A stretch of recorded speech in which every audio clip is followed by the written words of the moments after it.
Okay, we're signing a regulation bill, and you might want to discuss it, please. Somebody could explain it. This is an executive order called Unleashing Prosperity Through Deregulation.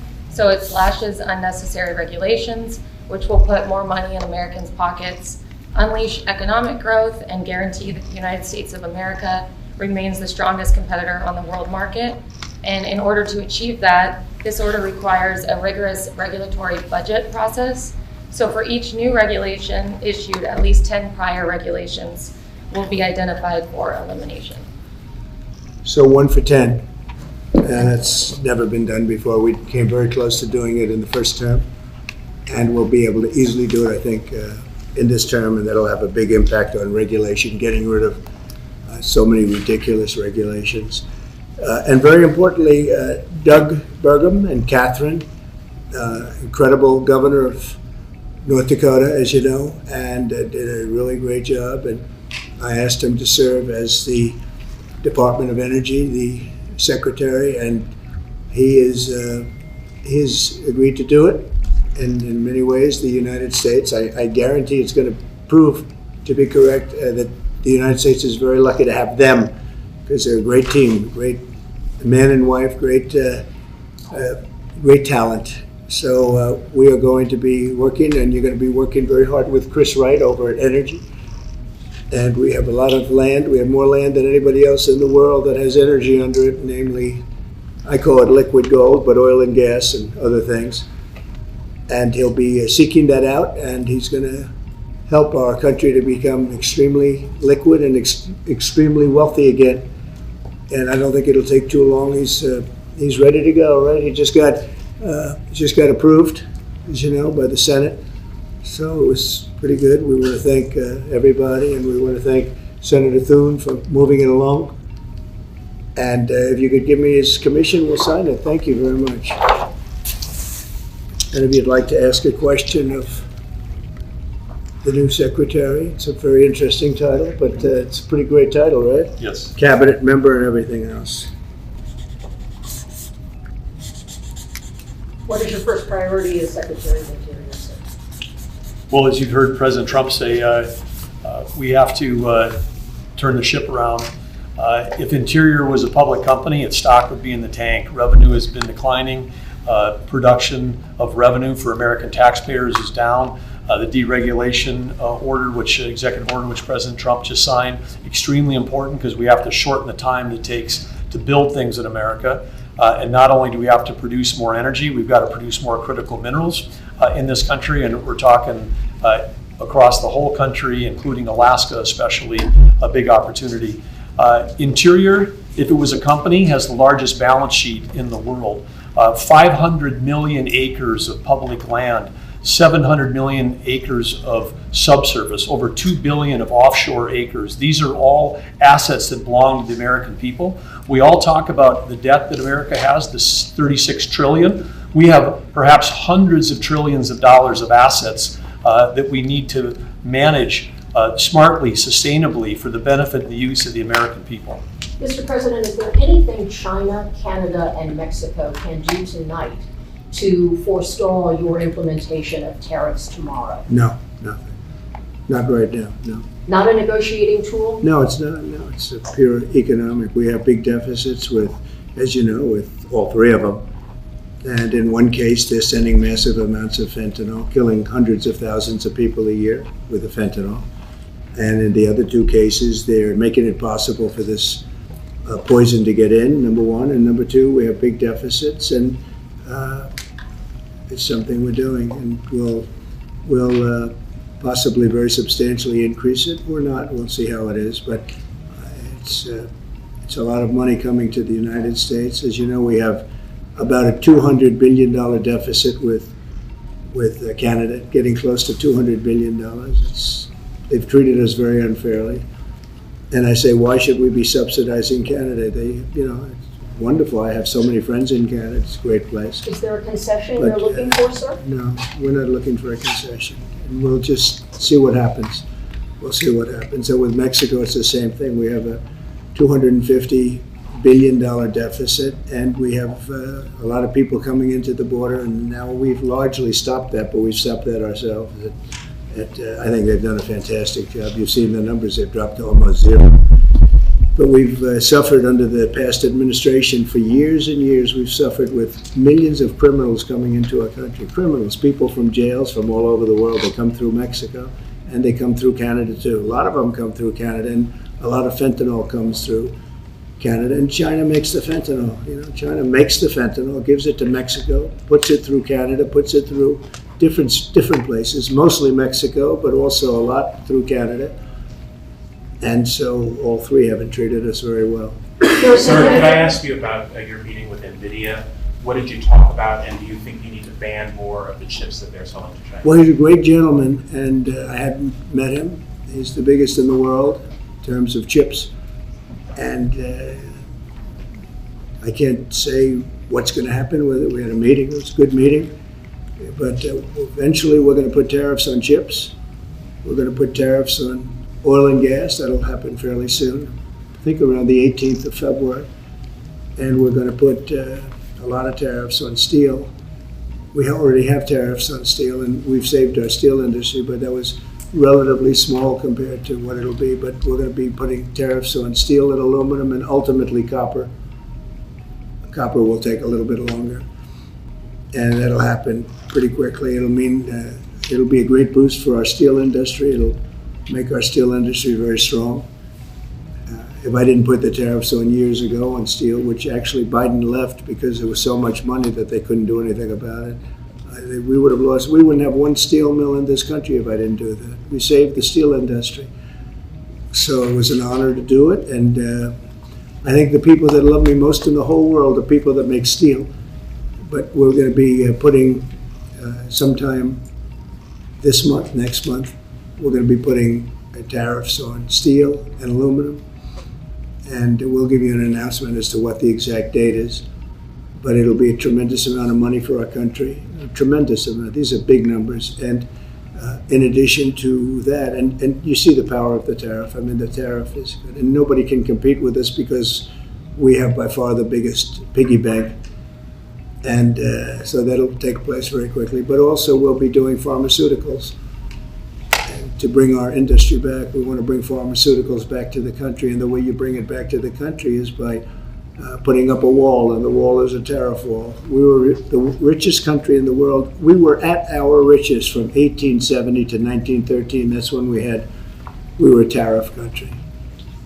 And then they went to an income tax concept, and how did that work out? It's fine. I mean, it's okay, but would have been very much better. So we'll be doing pharmaceuticals, importantly, and drugs, medicines, etc. All forms of medicine and pharmaceuticals. And we'll be doing, very importantly, steel. And we'll also be doing chips and things associated with chips. And sir, what do you plan on talking with the Japanese Prime Minister about next Friday when you all meet? Well, he's coming in next week. I don't know, he asked for a meeting, and I have great respect for Japan. I like Japan. Prime Minister Abe was a very close friend of mine. What happened to him was so sad, one of the saddest days. But they're coming in to speak to me, and I look forward to it. Mr. President, on the crash, do you have any concerns that your commentary about things you have described as common sense or your observations could in any way interfere with the thorough investigation of the crash? No, I think they'll do an investigation. It'll probably come out the way I said it. I like to put it up front. I'm so tired of listening to things happen to our country, and then people say we'll do an investigation, and 3 years later they come out with a report that nobody looks at. Especially, not in all cases can you do that, but in this case, you had a helicopter that was, the Black Hawk was too high. It was above the 200 limit by double. Shouldn't have been there. And there were some other mistakes made too, and I pointed them out also, and I was right on all of it. But they'll still do an investigation just to check it out. But I think that's what Commander-in-Chief, are you at all concerned about opining about the Army and the conduct of that aircraft when you are Commander-in-Chief and these are the people who report to you and there's an investigation ongoing? This was all caused by bad rules, regulations, and other things by Biden, the Biden administration. And when you look at the way they ran things, in fact, if you look, we hired, one of the first things I told them to do, I said, get talented people in those beautiful towers overlooking runways you better get them in there fast because we don't have people there that are qualified. And you knew that because planes were landing very, very late. They were circling all over the place. We had people that didn't know what the hell they were doing. And so there are if you planes look, in the air excuse me. everywhere, and there are other air Excuse me. traffic. Pardon me, sir. We have to have the best people, the smartest people, the sharpest people as control tower experts. And that's what they have to be. They have to be experts, and they have to be very smart. And we didn't have our best. And if you read the quote that I read yesterday at the news conference, it talked about people that were psychologically injured were okay, and people that had lots of problems were okay. I'd read it again if you'd like me to, but I don't think I have to Does that waste keep your you time. concerned, though, sir, with planes in the air all around the country, people relying on that as safety? Are you suggesting there's an ongoing risk? No, I think there's very little risk, but I think that we have to make sure that this never happens again. Very, very little risk. And we're taking actions that this can't happen again. The helicopter, as you know, was out of its zone. Shouldn't have been out of its zone. It was at the same height as the airplane. Now, the airplane was coming down on its track. It was perfect. It was in perfect shape coming down, and something was in its way. You can't let that happen. And it won't be happening again. And this was all because of weak rules in the Biden administration. And we're just not going to let that kind of thing happen again. And again, I could wait and I could, give a report in 2 years like they always do. And sometimes it's obvious. In this case, to me, it was very obvious. And I think I've been proven to be very correct. Yeah. Mr. President, what do you expect from your meeting with Prime Minister Netanyahu next week? I expect a lot of good things. From all meetings, I expect good things. Marco Rubio, as you know, is going to make a tour of various countries in South America. He's going to be meeting in Panama, where Panama's treated us very badly. They gave him, rather foolishly, a thing called the Panama Canal, the most expensive project we ever built, if you look at today's numbers. Most expensive ever built. We lost 38,000 men. In that case, all men, just about all men. 38,000 to the mosquito, to malaria and various other problems that you get from jungles. It was a tremendously costly event. We built the Panama Canal 110 years ago. Think of it, the most expensive development we ever did. And really one of the wonders of the world, one of the great wonders of the world. We didn't give it to China, we gave it to Panama. And Panama's been ripping down all the China language signs. They've been working like mad to try, but about 70% of the signs were up and they were written in Chinese, and it's not the deal. So we're going to take it back. They've already offered to do many things, but we think it's appropriate that we take it back. They've totally violated the agreement. We have an agreement. They violated the agreement, and Marco Rubio is going over there to talk to the gentleman that's in charge.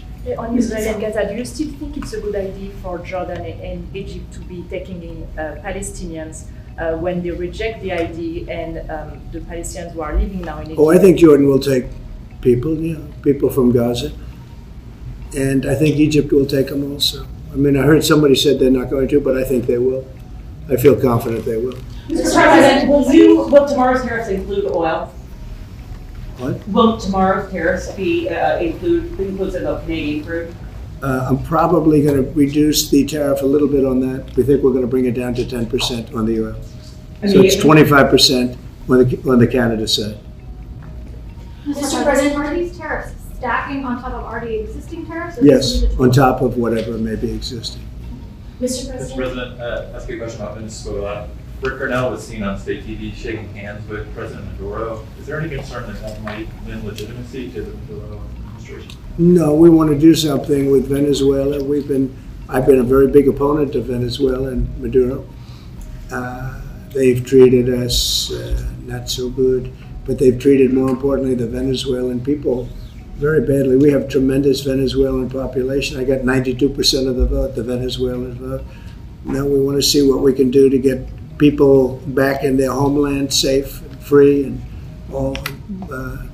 He's meeting with a lot of different people, but we are for the people of Venezuela. We're for the Venezuelan Americans. If you look at it, we have them all in Florida, right around the Doral area. That's really, they call it Little Venezuela, right?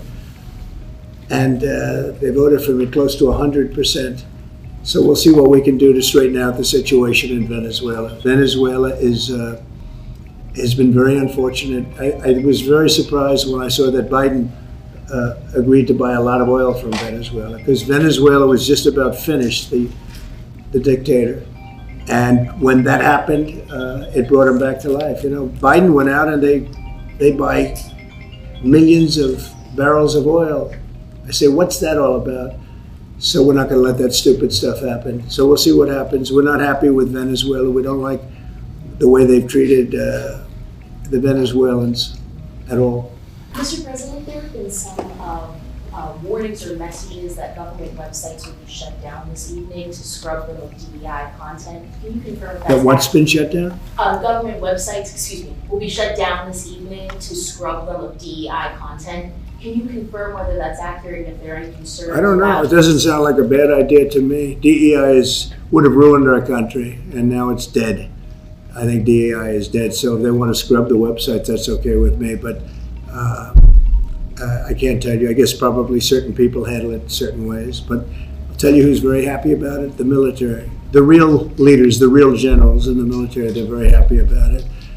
Doug is very happy about it. He's got a big group of people that are going to be working for him, really starting right now. He just got signed up, and they're very happy about it. He had a lot of DEI, everybody did, but he has not been a fan. It was really hurting our country badly. It's costing a lot of money too. You see the kind of money we're talking about? Hundreds of millions of dollars for nonsense.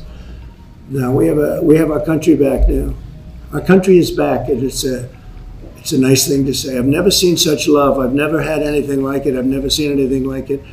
People are coming up, sir, thank you for bringing our country back. We were losing our country, and I think we're stronger now than we've been in many, many decades. Sir, any update on your call with Vladimir Putin? Well, we'll be speaking.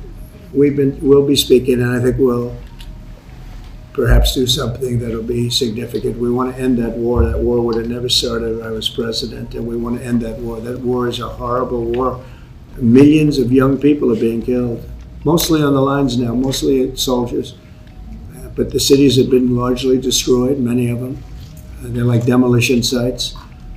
But the soldiers are just shooting at each other. You know, it's a very flat land. I said this the last time, very, very flat land. The only place that a bullet stops is when it hits a person, and they're hitting a lot of people. They're hitting a lot of soldiers, but on both sides.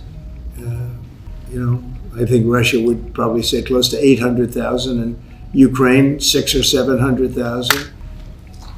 And it's just a senseless situation, and it's got to stop. So whatever I can do to stop it, and we are having discussions. Yes. Ongoing, already scheduled and ongoing? Already talking, yes. So you've already spoken to Vladimir Putin? I don't want to say that, but we are having very serious discussions about... Is there a reason about... you don't want to? Well, I just don't want to say that. We're having very serious discussions about that war, trying to get it ended. With Russia? With Russia, yeah. At the Department of Justice and the FBI, there are a number of high-level people who are being asked to resign or are being told they are going to be fired. Did you specifically request any actions at the Bureau or DOJ with respect to those employees? No, but we have some very bad people over there. It was weaponized at a level that nobody's ever seen before. They came after a lot of people, like me, but they came after a lot of people. No, I wasn't involved in it. I'll have to see what is exactly going on after this is finished. But if they fired some people over there, that's a good thing, because they were very bad. They were very corrupt people, very corrupt, and they hurt our country very badly with the weaponization. They used the Justice Department to go after their political opponent, which in itself is illegal. And obviously it didn't work. Are you going to impose tariff on the European Union? What does that mean? Are you going to impose tariff too on European Union like you are going to do for Mexico and Canada? Well, you're asking me a question, because I'm sure you didn't hear. Am I going to impose tariffs on the European Union? Do you want the truthful answer, Yes, or I should I want the give you a truth. political answer? The truth. Absolutely. Absolutely. Mr. President, The European Union has treated us so terribly. You promised Americans to try to reduce costs, and so many of the products Yeah. that would be tariffed, when they come into the country, the outgoing country is not paying the tariff. The buyers in the United Yeah. States pay that, and then that's passed on to consumers in Right. most instances. Sometimes. How would you expect to have prices come down if you have such a broad plan for tariffs? And what do you say to the voters who want to see you reduce everyday costs? Well, let me just tell you that I got elected for a lot of reasons. Number one was the border. Number two was inflation, because I had almost no inflation. And yet I charged hundreds of billions of dollars of tariffs to countries. And think of it, I had almost no inflation and took in $600 billion of money from other countries. And tariffs don't cause inflation, they cause success. They cause big success. So we're going to have great success. There could be some temporary short-term disruption, and people will understand that. I had that when I negotiated some of the good deals for the farmers. And unfortunately, those deals have been led astray by Biden and his people because they didn't enforce the deals. We have a deal with China, which is phenomenal for the farmers, but there was nobody to enforce it in the Biden administration. They let them get away with murder. So that's another thing we're going to be bringing. Do you accept They the committed. principle Wait a of minute. costs being They passed committed to on? buying $50 billion worth of farm product, and they did it when I was president. As soon as I left, they stopped doing it because there was nobody in Biden to enforce it. But the tariffs are going to make us very rich and very strong, and we're going to treat other countries very fairly. But if you think about it, other countries charge us tariffs. We don't charge them tariffs. And it's about time that that changes. So are you concerned about the market reaction around tariffs? No, no. Tariffs, the word tariff is a very misunderstood word. You've heard me say, I say it kiddingly, but it's one of the most beautiful words in the dictionary, really is. And we've been taken advantage of because others have charged us VATs. As an example, the European Union charges us 20% plus a VAT tax, called a VAT tax, very similar. And it costs us an absolute fortune. We are treated so badly. They don't take our cars. They don't take our farm products, essentially. They don't take almost anything. And we have a tremendous deficit with the European Union. So we'll be doing something very substantial with the European Union. We're going to bring the level up to where it should be. And if you think of the European Union, then you go to NATO, it's largely the same group of countries. Until I came along, I mean, we were paying almost 100% of NATO only to get bad trade deals. And now it's been evened out, but very unfair having to do, it was evened out pretty good. Actually, I did a good job. They paid $440 billion if you look at the Secretary General's report, and he was here recently and he said that. He said one of the most amazing things I've ever seen is what President Trump was able to do with these countries of Europe, of which he was in charge of them, but he couldn't get them to pay. I went over, I said, you got to pay, and if you don't pay, we're not going to protect you. It's very simple. But very unfair is with Ukraine because we're in for $300 billion plus, and they're in probably for $100 billion. There's a $200 billion difference, and they need it more than we do. You know, we have an ocean in between. They don't. And so they're going to have to step it up a little bit. With efforts to reduce the federal workforce, whether it's offering what we've called the buyout package or other efforts, do you have any concerns that there will be employees broadly across the federal government who might take that up? And they're a part of the many different ways that agencies protect the public, from food inspections to water safety to I know, the air but traffic everybody's controls. replaceable, and we'll get very good people to replace them if it turns out to be more than we thought. It could be a lot, it could be a little, we don't know, but we'd love to have them leave. We're trying to remember this. We want them to go into the private sector. It's our dream to have everybody almost working in the private sector, not in the public sector. We have many people, very few people came to work. They were, it started more or less with COVID, but actually even before COVID. But it started with the COVID, they didn't come back. And then Biden let them get away with murder, and we had federal workforce, like 4% coming into the office. And that just doesn't work. People could say it does, but it doesn't work. You have to be unified in a group in the office. It's just, it was crazy. You don't know what they're doing. And then at some point, we may ask them to certify that they didn't have two jobs, meaning were they really getting a check from us, the government, and then were they also working a second job and a third job, and on government time? And many of them will say that they did, which is not legal, but it's a problem. It's a problem. No, we want to get that out. We want to clean it out. People have been trying to reduce federal government now for 40 years, 45 years. And they haven't been able to do it. And this is a way of doing it, I think, very nicely. It's sort of a buyout, too. I think we're treating people very good. But people don't come to the office.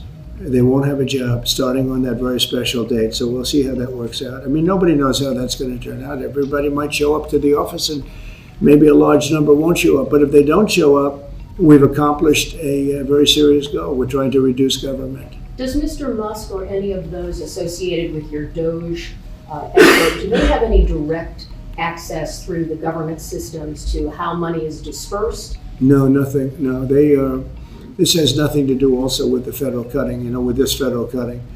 This is very separate. This is if you don't show up, you don't get paid. But Doge, I think great progress has been made. We're talking about cutting over $1 trillion of waste. We're talking about waste. We're not talking about we're going to love and cherish Social Security, Medicare, Medicaid. We're not going to do anything with that other than if we can find some abuse or waste, we'll do something. But the people won't be affected. It'll only be more effective and better. And our country, as our country gets richer, the people on Social Security, Medicare, Medicaid, those people are going to be more secure. If Biden had gotten elected, Social Security was going to fail because the country was failing. It was going to fail. The country was going to fail. And therefore, the Social Security, Medicare, Medicaid, and all of the other things that you may get would not be able to be paid. Our country is getting very strong, and you see it. I think more progress has been made in the last 2 or 3 weeks than has been made in the last 4 years. I think not only has more progress been made in the last 4 years, I'll call it deep progress.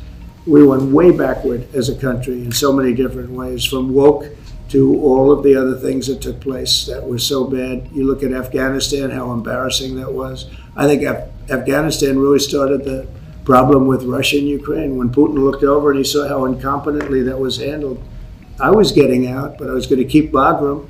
Right now, China has Bagram. I was going to keep one of the biggest air bases in the world. They left it. But other than Bagram, I was going to get out. And I wasn't keeping Bagram for Afghanistan. I was keeping it for China because it's 1 hour away from where China makes its nuclear weapons.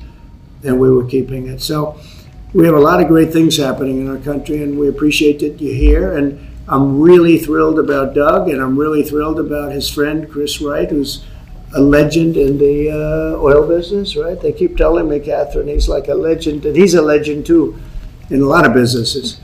And we have an amazing group of people working with us. There's a man behind me who became a tremendous success. He was not a wealthy man. He didn't start off a wealthy man, and he ended up a wealthy man. And that's a great talent. And he's willing to sacrifice so much and to put it to work for our country. Watch the job he does on the interior, but in particular on really making our country very, very wealthy by utilizing it properly. And at the same time, environmentally, he does it he's very much an environmentalist. He's going to do it very carefully and very painstakingly good. But you just watch what happens. And working with the Department of Energy, where his compatriot, his friend, and also considered the most talented man in the oil business, is the head of the Department of Energy. They work together. It's almost like a partnership. It really is a partnership.